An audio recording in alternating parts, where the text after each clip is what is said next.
بسم اللہ الرحمن الرحیم وَلَقَدْ آتَيْنَا دَاوُودَ وَسُلَيْمَانَ عِلْمًا وَقَالَ الْحَمْدُ لِلَّهِ الَّذِي فَضَّلَنَا عَلَى كَثِيرٍ مِّنْ عِبَادِهِ الْمُؤْمِنِينَ وَوَارِثَ سُلَيْمَانُ دَاوُود صدق اللہ العظیم۔ ناظرین کرام، آج ہم قصص الانبیاء کے پروگرام میں حضرت سلیمان علیہ السلام کا ذکر کریں گے۔ حضرت سلیمان علیہ السلام وہ دوسرے نبی ہیں جن کو اللہ تعالیٰ نے حکمران بھی بنایا، جن کو اللہ تعالیٰ نے باطنی طور پر فضیلت دینے کے ساتھ ساتھ ظاہری طور پر بھی فضیلت سے نوازا۔ یعنی اللہ تعالیٰ نے حضرت داؤد علیہ السلام کے بعد ان کے بیٹے حضرت سلیمان علیہ السلام کو نبی بنانے کے ساتھ ساتھ بادشاہ بھی بنایا۔ ناظرین کرام، کبھی مت بھولیے گا کہ کوئی فرد، کوئی خاندان، کوئی قبیلہ، کوئی ملک علم کے بغیر عظمت کے راستوں پر چل سکتا ہے۔ حضرت آدم علیہ السلام کو بھی مسجود ملائکہ اس وقت بنایا گیا کہ جب آپ کی علمی برتری اور تفوق ملائکہ پر ثابت ہوئی۔ ملائکہ کے ہر سوال کا جواب حضرت آدم نے دیا، اور ملائکہ حضرت آدم کے سوالوں کا جواب نہ دے سکے تو اس کے بعد رب نے کہا اسجدوا لآدم، آدم کو سجدہ کرو۔ اور حضرت سلیمان، حضرت داؤد علیہ السلام کا ذکر کرتے ہوئے بھی رب العالمین نے ارشاد فرمایا کہ ہم نے انہیں علم عطا فرمایا۔ علم بنیاد ہوتی ہے، اساس ہوتی ہے ہر عظمت کی، ہر فضیلت کی، ہر شان کی، ہر کمال کی، خواہ وہ علم وحبی ہو یا علم کسبی ہو۔ تو جب ان کو اللہ نے علم عطا فرمایا تو انہوں نے کیا فرمایا؟ وقالا، ان دونوں نے کہا الحمدللہ الذی، کہ تمام تعریفیں اس اللہ کے لیے ہیں جس نے ہمیں فضیلت دی علی کثیر من عبادہ المؤمنین، اپنے مومن بندوں پر۔ اللہ نے علم کی بات کی، انہوں نے شکر ادا کیا کہ اللہ تو نے ہمیں فضیلت دی۔ کیا مطلب؟ کہ فضیلت علم کی بنیاد پر ہوتی ہے، عظمت علم کی بنیاد پر ہوتی ہے، سطوت و شان و شوکت علم، تحقیق اور تسخیر کی بنیاد پر ہوتی ہے۔ کبھی مت بھولیے کہ علم سے منہ موڑ کے، تحقیق اور جستجو کو چھوڑ کے، تسخیر کائنات کے عمل کو ترک کر کے آپ آگے آ جائیں گے، ترقی کر جائیں گے، عزت اور عظمت پا جائیں گے، یہ نہیں ہو سکتا۔ اس لیے کہ رب کا قانون یہ ہے کہ فضیلت، عظمت اسے ملتی ہے جو علم، آگہی، تسخیر اور تحقیق کے راستے پر چلتا ہے۔ آگے قرآن پاک میں اللہ تعالیٰ نے ارشاد فرمایا وَوَارِثَ سُلَيْمَانُ دَاوُودَ، کہ ہم نے سلیمان علیہ السلام کو داؤد علیہ السلام کا وارث بنایا۔ وقال یا ایھا الناس علمنا منطق الطیر وأوتینا من کل شیء ان ھذا لہو الفضل المبین۔ داؤد علیہ السلام نے اعلان فرمایا کہ لوگو، رب نے مجھے پرندوں کی بولیاں سکھائی ہیں،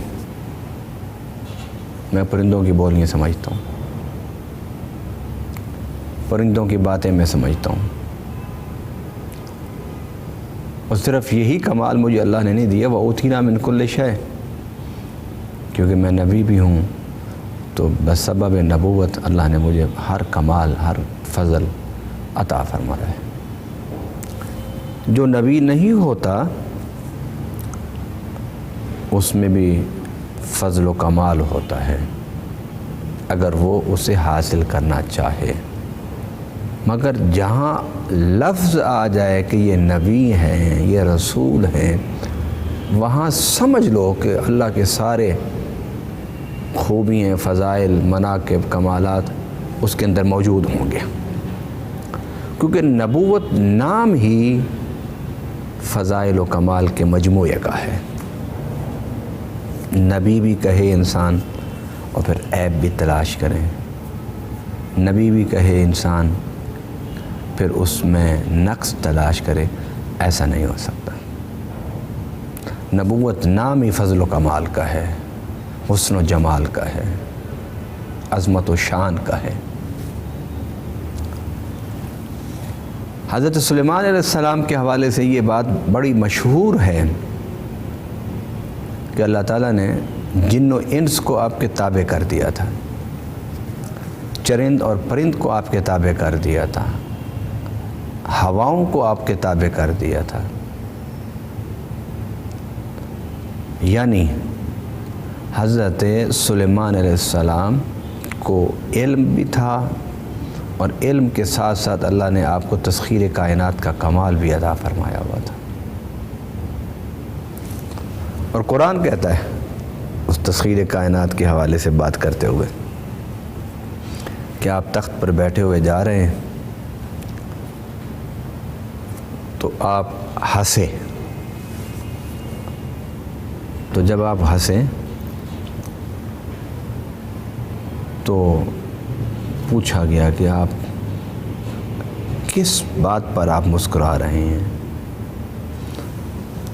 اس تخت پر تو سناٹا چھایا ہوا ہے، کوئی گفتگو نہیں ہو رہی۔ اب ہزاروں فٹ کی بلندی پر تشریف لے جا رہے تھے، تو قرآن کہتے ہیں حتیٰ اذا اتوا علی واد النمل قالت نملۃ یا ایھا النمل ادخلوا مساکنکم لا یحطمنکم سلیمان وجنودہ وہم لا یشعرون، کہ ایک چونٹی بولی اور اس نے دوسرے چونٹیوں سے کہا کہ جلدی کرو، اپنے گھروں میں گھس جاؤ، کہیں ایسا نہ ہو کہ سلیمان کا لشکر اترے اور تم سب اس کے لشکریوں کے پاؤں کے نیچے کچلی جاؤ۔ فتبسم ضاحکا من قولہا، حضرت سلیمان علیہ السلام نے اس پر تبسم فرمایا، اس پر آپ ہنسے، مسکرائے، آپ اس کی بات پر ہنسے۔ یعنی یہ فضل اور یہ کمال بھی اللہ تعالیٰ نے آپ کو عطا فرمایا تھا کہ آپ بلندیوں پر پرواز کرتے ہوئے بھی آپ زمین پر رینگنے والی چونٹیوں کی آواز کو سنا کرتے تھے۔ قرآن نے جو بات کی تھی نا علمنا منطق الطیر، کہ ہمیں پرندوں کی بولیاں سکھائی گئی ہیں کہ میں اس کو سمجھ لیتا ہوں، مگر اگلی آیت میں جو یہ فرمایا کہ ہزاروں فٹ کی بلندی پر آپ تشریف لے جا رہے ہیں تو زمین پر رینگنے والی چونٹیوں کی آوازوں کو آپ سن رہے ہیں، گویا یہ دوسرا کمال ہے آپ کا۔ بولنا اور چیز ہے اور پرندوں کی بولیوں کو سمجھنا یہ اور چیز ہے۔ ہزاروں فٹ کی بلندی پر زمین پر رینگنے والی چونٹیوں کی باتوں کو سننا یہ اور چیز ہے۔ گویا اللہ نے آپ کو ان دو آیات کے مطابق اللہ نے آپ کو تین کمال عطا فرمائے کہ آپ پرندوں کی بولیاں بولتے بھی تھے، سمجھتے بھی تھے، اور بہت دور سے ان کی آواز کو سنتے بھی تھے۔ ناظرین کرام، زمین پر رینگنے والی چونٹی کی آواز تو قریب سے بھی نہیں سنی جا سکتی۔ آج اس سائنسی دور میں بھی کوئی ایسا اعلیٰ ایجاد نہیں ہو سکا اب تک کہ جس کے ذریعے سے زمین پر رینگنے والی چونٹیوں کی آوازوں کو سنا جا سکے۔ عظمت تو دیکھیے اس علم کی کہ جو علم اللہ تعالیٰ نے حضرت داؤد حضرت سلیمان کو عطا فرمایا تھا، کہ آج انسان بڑا نازاں ہے اپنی تحقیقات پر، تسخیر پر، سائنس پر، ٹیکنالوجی پر، کہ ہم نے اتنی ترقی کر لی ہے، مگر وہ ترقی دور نبوت حضرت سلیمان علیہ السلام کے سامنے ماند پڑ گئی۔ کہ ہزاروں فٹ کی بلندی پر آپ زمین پر ریگنے والی ایک چونٹی کی آواز کو سن رہے ہیں، جس چونٹی کی آواز کو سننے کے لیے آج تک بھی کوئی آلہ ایجاد نہیں ہو سکا، اور آپ اس کو سن بھی رہے ہیں، سمجھ بھی رہے ہیں، اور پھر مسکرا بھی رہے ہیں۔ اس کے بعد آپ نے کیا فرمایا؟ فرمایا رب اوزعنی ان اشکر نعمتک التی انعمت علی وعلی والدی، اے میرے رب مجھے توفیق دیتا رہو کہ میں شکر کرتا رہوں، شکر کرتا رہوں، میں شکر کرتا رہوں، اور میرے والد شکر کرتے رہیں ان نعمتوں کے حوالے سے جو نعمتیں تو نے مجھ پر اور میرے باپ پر کی ہیں۔ اس لیے تو داؤد علیہ السلام کے حوالے سے قرآن میں ہے وَقَلِيلٌ مِّنْ عِبَادِيَ الشُّكُورُ اعْمَلُوا آلَ داؤد شکرا، اے آل داؤد شکر کرتے رہو، اس لیے کہ میرے بندوں میں شکر کرنے والے بہت کم ہیں، اور جو شکر کرتا ہے وہ اس احساس کے ساتھ کرتا ہے کہ میرے اوپر اللہ کا فضل ہے۔ گویا شکر جو ہے وہ مقصود بھی ذات نہیں ہے، اس شکر کے پیرائے میں جو عقیدہ واضح ہو رہا ہے وہ بڑا مستحسن ہے، بڑا خوبصورت ہے۔ وہ یہ ہے کہ شکر وہی کرتا ہے جو پہلے مانتا ہے کہ مجھ پر انعامات ہیں، انعامات کرنے والے کو جانتا ہو، انعامات کو جانتا ہو، تبھی تو وہ شکر کرے گا۔ اس لیے اللہ تعالیٰ نے فرمایا کہ لَئِن شَكَرْتُمْ لَأَزِيدَنَّكُمْ، کہ جو میری نعمتوں کو جانے گا، میری ذات کو پہچانے گا کہ میں انعامات کرتا ہوں، میں فضل کرتا ہوں، میں کرم کرتا ہوں، اور پھر وہ شکر سے سر کو جھکا کے رکھے گا، زبان اس کی شکر کرے گا، دل اس کا شکر کرے گا، زبان اس کی شکر کرے گی۔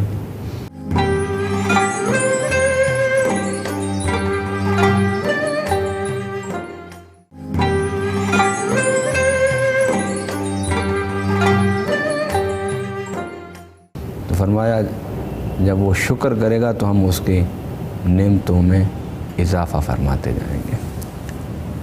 حضرت داؤد علیہ السلام کے فرزند اور آپ کے جانشین، آپ کے خلیفہ حضرت سلیمان علیہ السلام نے یہ لفظ استعمال کر کے بتا دیا کہ نبوت و رسالت جیسے منصب پر بیٹھنے والوں کو دیکھو کہ وہ اللہ کے کتنے قریب ہو کر بھی رب کے کتنے شکر گزار ہوتے ہیں۔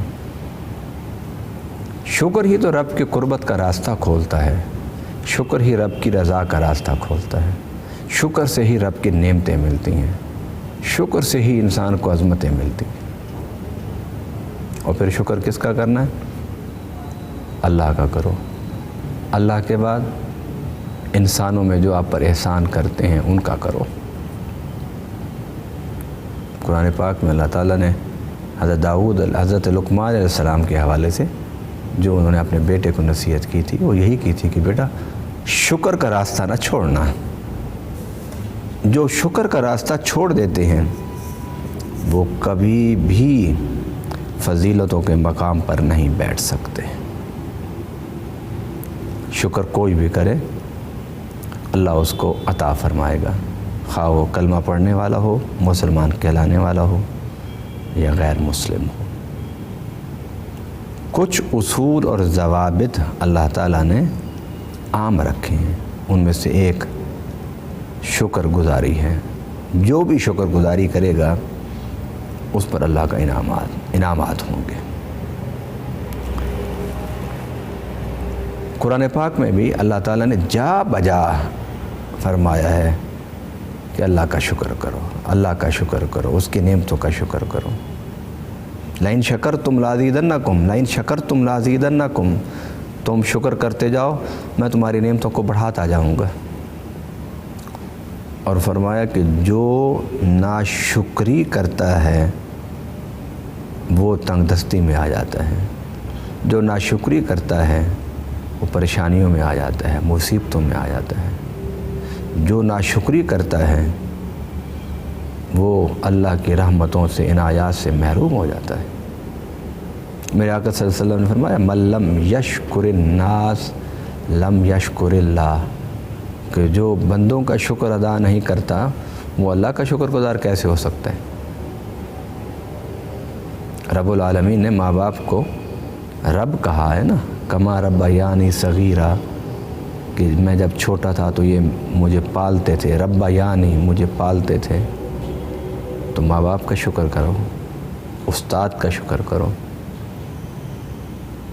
جو تمہیں نیکی، سچائی، بھلائی کا راستہ دکھائے اس کا شکر کرو، جو تم پر چھوٹی یا بڑی مہربانی کرے اس کا شکر کرو۔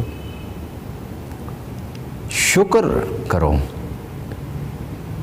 اگر شکر نہیں کرو گے تو زندگی میں عظمت کے راستوں پر نہیں چل پاؤ گے۔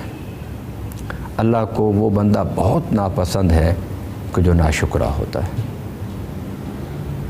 میں اس حقیقت کو سمجھانے کے لیے ایک حدیث آپ کے سامنے رکھنا چاہتا ہوں، اور حدیث یہ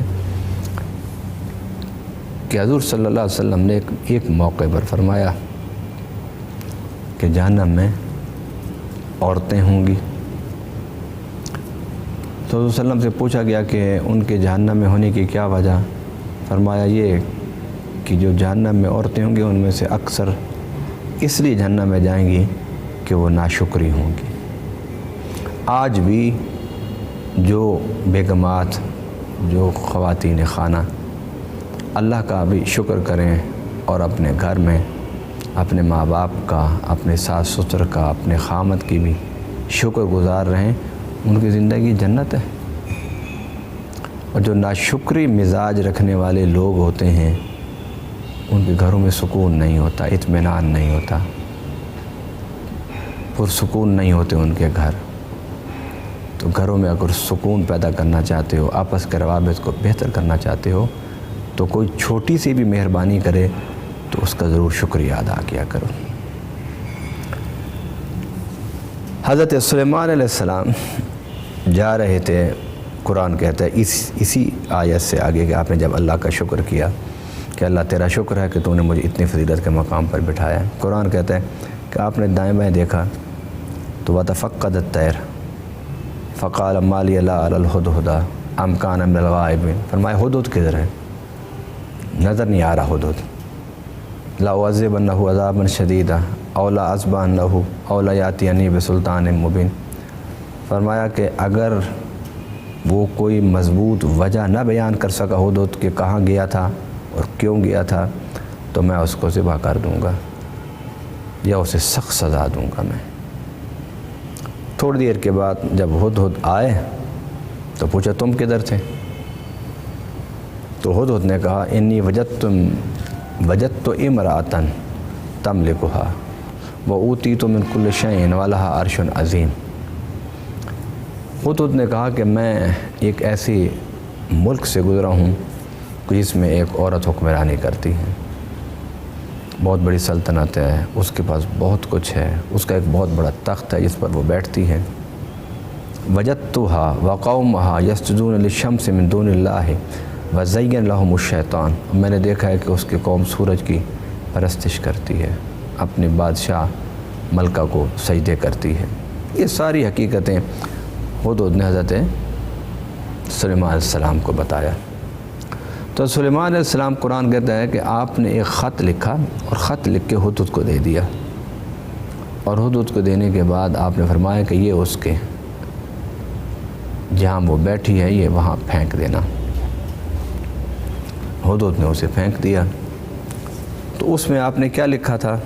آپ نے اس میں لکھا تھا یا ایھا الملأ انی القی الی کتاب کریم انہ من سلیمان وانہ بسم اللہ الرحمن الرحیم اللہ تعالی علی واتونی مسلمین۔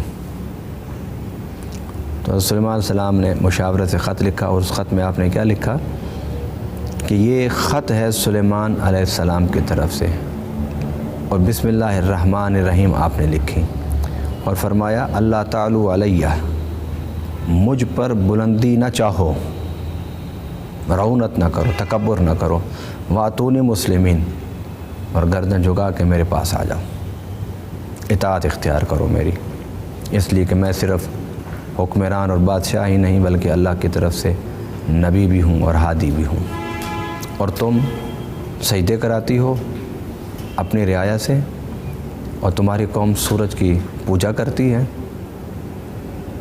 میں تمہیں ہدایت اور نیکی اور بھلائی کا راستہ دکھا رہا ہوں۔ جب یہ خط پہنچا تو قرآن کہتا ہے کہ اس نے اپنے لوگوں سے مشورہ کیا۔ حضرت سلیمان علیہ السلام کے خط سے اتنی مرعوب ہوئی کہ اس نے فیصلہ کر لیا کہ میں حضرت سلیمان کی طرف چلتی ہوں۔ قرآن کے مطابق اس نے فیصلہ کیا چلنے کا، تو حضرت سلیمان علیہ السلام نے ایک اجلاس بلا لیا، اور اس اجلاس میں حضرت سلیمان علیہ السلام فرماتے ہیں کہ کوئی ہے تم میں جو اس کے تخت کو لے آئے قبل ان یاتونی مسلمین، اس سے پہلے کہ وہ یہاں پہنچے اطاعت کرتے ہوئے۔ تو قرآن کہتا ہے قال عفریت من الجن، کہ ایک بڑا طاقتور سرکش قسم کا جن کھڑا ہوا، اس نے کہا کہ انا آتیک بہ قبل ان تقوم من مقامک، میں اسے لاتا ہوں اس سے پہلے کہ آپ کی یہ نشست برخاست ہو۔ تو نشست چند گھنٹوں پر مشتمل ہوگی کہ آپ بیٹھے تھے نشست لگا کر اپنی محفل میں، مجلس میں بات ہوئی، تو چند گھنٹوں میں نشست نے برخاست ہونا تھا۔ اس نے کہا جی آپ کی نشست برخاست ہونے سے پہلے میں لے آؤں گا۔ تو حضرت سلیمان علیہ السلام نے خاموشی اختیار کی، تو وہ پھر جن بولا، اس نے کہا وَإِنِّي عَلَيْهِ لَقَوِيٌّ امین، میں قوی بھی ہوں اور امین بھی ہوں، کیونکہ اس تخت پر ہیرو جواہر سونے اور چاندی کے بہت ساری چیزیں اس کے ساتھ جڑی ہوئی تھیں۔ تو اس نے سوچا کہ شاید سلیمان علیہ السلام مجھے بھیجنا نہیں چاہتے۔ اس نے کہا کہ میں طاقتور بھی ہوں اور امین بھی ہوں، میں چند گھنٹوں میں لے آتا ہوں، چند گھنٹوں میں لے آتا ہوں۔ سوچئے 3 ماہ کا سفر جانے کا اور 3 ماہ آنے کا سفر ہے، پر اتنا بھاری بھرکم تخت اٹھا کے لانا، وہ کہہ رہے چند گھنٹوں میں لے آتا ہوں۔ سبحان اللہ۔ حضرت سلیمان علیہ السلام کے دربار میں بیٹھنے والا ایک جن اتنی طاقت رکھتا ہے کہ 6 ماہ کے سفر کو چند گھنٹوں میں نہ صرف طے کرے گا بلکہ ایک بھاری بھرکم تخت بھی اٹھا کر لائے گا۔ قرآن پاک میں حضرت سلیمان علیہ السلام جب خاموش رہے، جن کی بات مکمل ہو گئی، آپ نے اسے اجازت نہ دی، تو پھر ایک شخص کھڑا ہوا انسانوں میں، قال الذی عندہ علم من الکتاب، ایک کتاب کا علم رکھنے والا شخص کھڑا ہوا، انا آتیک بہ قبل ان یرتد الیک طرفک، میں لے آتا ہوں تخت کو۔ فرمایا کتنے دیر میں؟ انہوں نے کہا کہ آپ آنکھ بند کر کے کھولیے، اس سے پہلے لے آتا ہوں، آنکھ جھپکنے سے پہلے، آنکھ جھپکنے سے پہلے لے آتا ہوں۔ اتنی دور سے اور اتنے تالوں میں بند میں اسے لے آتا ہوں۔ تو قرآن پاک میں اللہ تعالیٰ نے ارشاد فرمایا کہ حضرت سلیمان علیہ السلام نے اس کو اجازت دے دی، اور صرف اس نے کہا نہیں بلکہ قرآن کے مطابق اس نے ایسے کر کے بھی دکھا دیا۔ فلما رآہ مستقرا عندہ قال ھذا من فضل ربی، بس آنکھ جھپکتے ہی تخت سامنے آ گیا، اور حضرت سلیمان علیہ السلام نے پھر فرمایا ھذا من فضل ربی، یہ میرے رب کا فضل ہے، یہ میرے رب کا کرم ہے، یہ میرے رب کی عنایت ہے۔ یہ بھی شکر ہے۔ کس طرح؟ صرف زبان سے شکر اللہ کہہ دینا شکر نہیں ہوتا۔ شکر کا جو کانسیپٹ ہے، تصور ہے، مفہوم ہے، معنی ہے، وہ یہ ہے کہ انسان اپنے ہر کمال کو اللہ کی طرف منسوب کر دے اور کہے میں تو کچھ بھی نہیں،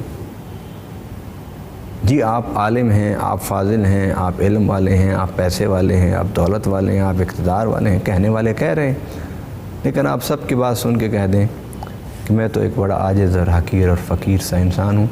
جو کچھ تمہیں میرے اوپر نظر آتا ہے فضیلت کی بات، عظمت کی بات، شان کی بات، یہ سب میرے رب کا کرم ہے. یہ ہے شکر، یہ شکر ہے کہ آپ اپنا سب کچھ اللہ کی طرف منسوب کر دیں اور کہیں کہ میرا اس میں کوئی کمال اور میرا کوئی اس میں فضل، میرا کوئی اس میں عظمت نہیں. یہ تو اس دینے والے کی شان ہے کہ اس نے مجھے اس قدر نوازا ہوا ہے.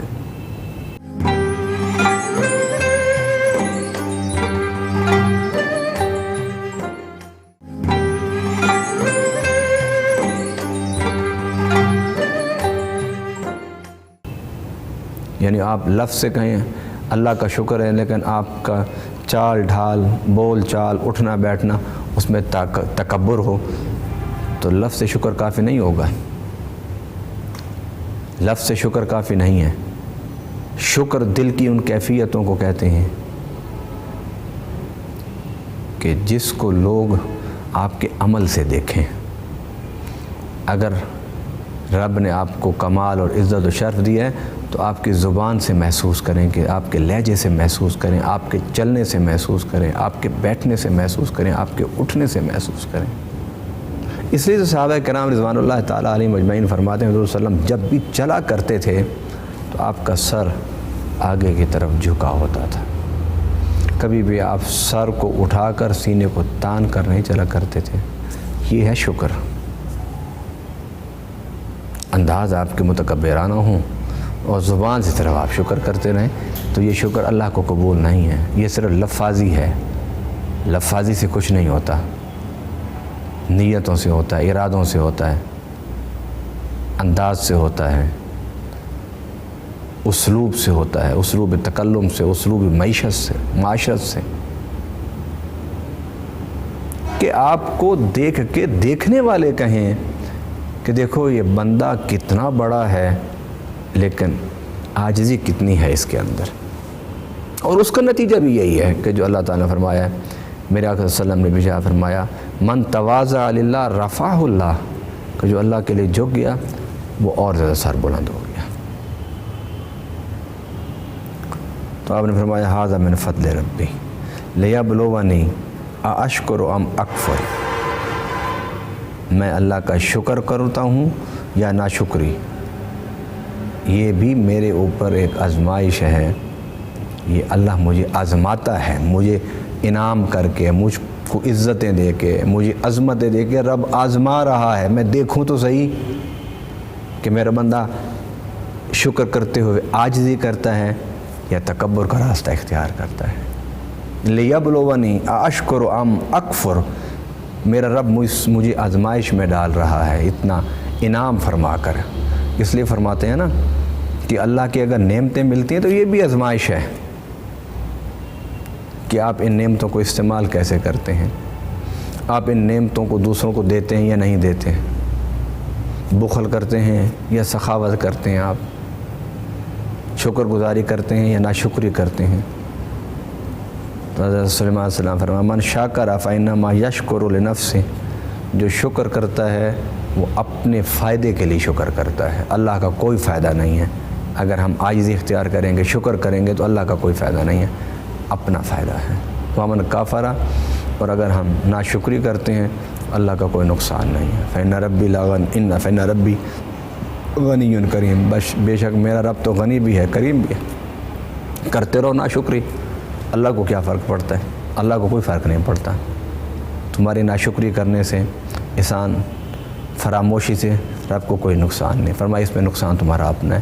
کیا ہوگا کہ نعمتوں کے دروازے بند ہو جائیں گے، فضل و کرم کے دروازے بند ہو جائیں گے، عنایات کے دروازے بند ہو جائیں گے ناشکری کرنے سے. اللہ اکبر. اب حضرت سلیمان علیہ السلام نے وہ تخت کیوں منگوایا؟ وہ اس لیے کہ آپ اسے فرما چکے تھے کہ میں اللہ کا نبی ہوں، ہادی ہوں، راہ ہدایت دینے والا ہوں.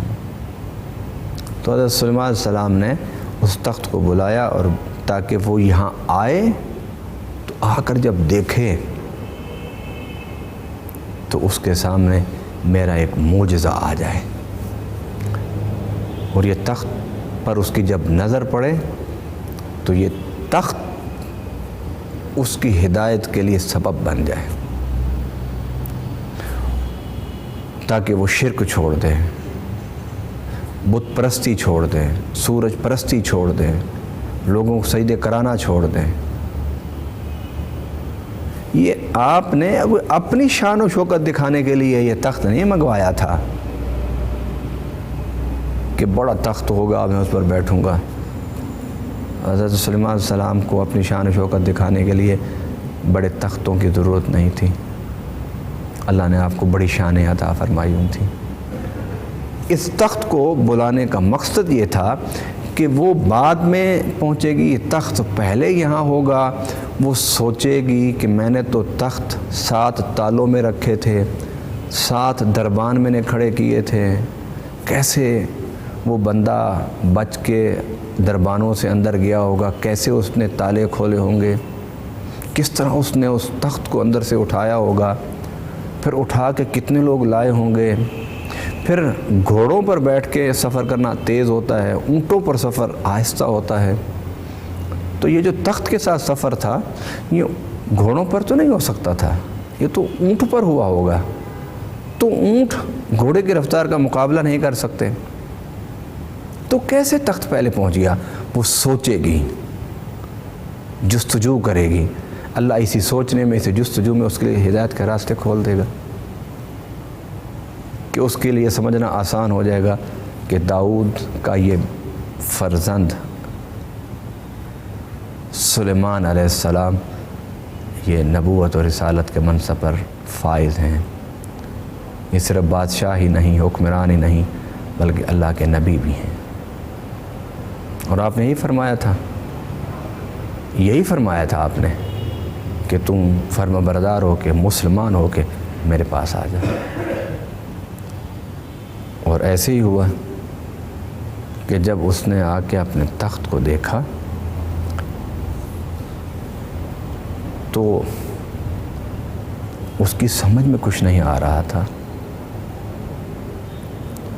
اور وہ جانتی تھی کہ یہ جو کچھ ہوا ہے یہ بشری طاقت سے ممکن ہی نہیں ہے، انسانی طاقت سے ممکن نہیں ہے۔ تو قرآن پاک میں اللہ تعالیٰ نے ارشاد فرمایا اس کے حوالے سے، اس نے کہا قالت رب انی ظلمت نفسی، اے میرے رب میں اپنے جان پر ظلم کرتی رہی، شرک کرتی رہی، شرک کراتی رہی۔ ناظرین کرام، شرک جو ہے وہ انسانی عظمتوں کو چاٹنے والا دیمک ہے جو انسان کی عظمتوں کو چاٹ جاتا ہے، انسان کی رفتوں کو چاٹ جاتا ہے، جو انسان کے مقام بلند کو مٹا دیتا ہے، شرک۔ اور قرآن نے بھی، اللہ تعالیٰ نے قرآن پاک میں سورۃ الانبیاء میں بھی ارشاد فرمایا کہ جو شخص شرک کا راستہ اختیار کرتا ہے وہ ایسے ہی ہے کہ جو اپنے آپ کو عظمتوں کے آسمان سے زمین کی پستیوں کی طرف دھکیل دیتا ہے۔ اس لیے قرآن پاک میں اللہ تعالیٰ نے فرمایا ان الشرک لظلم عظیم، کہ شرک سب سے بڑا ظلم ہے کہ تم اللہ کی جگہ پر دوسرے کو لا کے بٹھا دو، بت تراشو، اس کو خدا بنا لو، درختوں کو خدا بنا لو، پہاڑوں کو خدا بنا لو، سورج کو، چاند کو، ستاروں کو خدا کی جگہ پر کھڑا کر دو۔ یہی شرک ہے نا۔ شرک کیا ہوتا ہے؟ شرک یہی ہے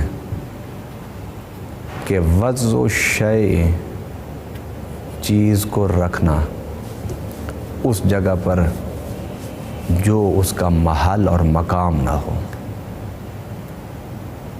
تو اس نے کہا رب انی ظلمت نفسی، اے اللہ میں اپنی جان پر ظلم کرتی رہی اور میں شرک کرتی رہی۔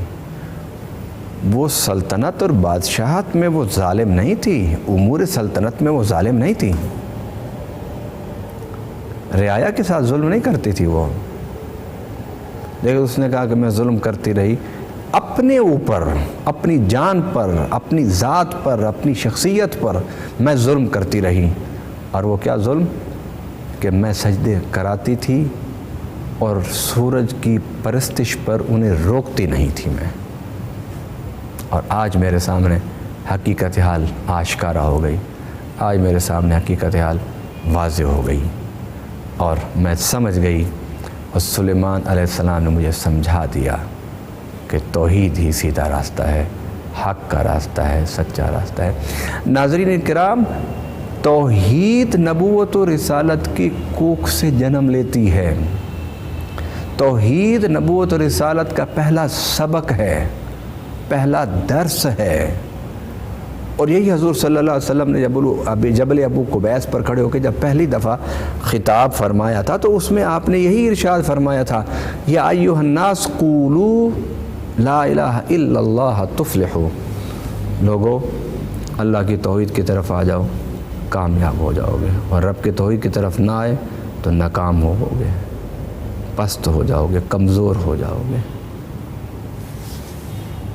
تو اس نے کہا کہ میں نے سلیمان علیہ السلام سے ملاقات کی، دیکھا، ملاقات کی، سمجھا، ان کے پیغام نبوت کو میں نے پرکھا تو مجھے احساس ہوا کہ میں نے اپنے اوپر ظلم کیا اب تک. وَأَسْلَمْتُ، میں اسلام لاتی ہوں، مَا سلیمان، سلیمان کے ساتھ، للہ رب العالمین، میں سلیمان کے ہاتھ پر، سلیمان کے ساتھ، سلیمان کی معیت میں، سلیمان کی صحبت میں، سلیمان کی قربت میں بیٹھ کر میں اسلام لاتی ہوں، سر جھکاتی ہوں اللہ کے لیے جو رب العالمین ہے. میں سورج، چاند، ستاروں کی پرستش سے توبہ کرتی ہوں، ان کو چھوڑتی ہوں. ناظرین کرام، آپ جس بھی مقام پر بیٹھے ہیں آپ کو چاہیے کہ کم سے کم اپنے رب کی دعوت توحید کو مت بھولیے، اس لیے کہ یہ دعوت توحید نبوت و رسالت کے مقاصد میں سے ایک سب سے بڑا مقصد ہے. اور باقی سارے مقصد ہم اس وقت پورے کر سکتے ہیں کہ جب ہم پہلے شاہراہ توحید پر آئیں گے.